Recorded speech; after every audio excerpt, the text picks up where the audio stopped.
Lockdown సమయంలో పోలీసులు పూర్తిగా వైపు ఎన్ఫోర్స్మెంట్ చేసే సమయంలో మరోసారి గుడిమాకు సంబంధించినటువంటి పెద్ద ఎత్తున నిరసనలు హైదరాబాద్ దులిపెట్టుకుంటున్నాయి. దాంతోపాటుగా తెలంగాణలో చాలా జిల్లాలో కూడా ఉమ్మడి ఆదిలాబాద్ జిల్లాలోనే దాదాపుగా 300 గుడిమా కేసులు అయ్యాయి. దాంతోపాటుగా కొన్ని ఏదైతే వరంగల్ జిల్లాలో కావచ్చు చాలా చోట్ల కూడా పెద్ద ఎత్తున గుడిమాకు సంబంధించిన కేసు నమోదు నేపథ్యంలో పోలీస్ శాఖతో పాటుగా ఎక్సైజ్ శాఖ తీవ్ర చర్యలు తీసుకుంటుంది. ఎక్కడైనా కూడా పోలీసులు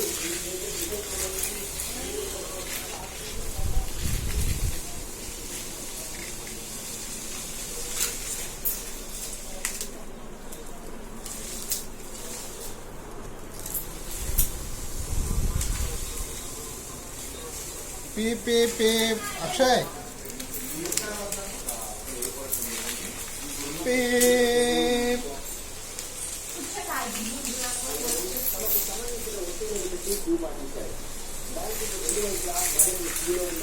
వైరల్ గా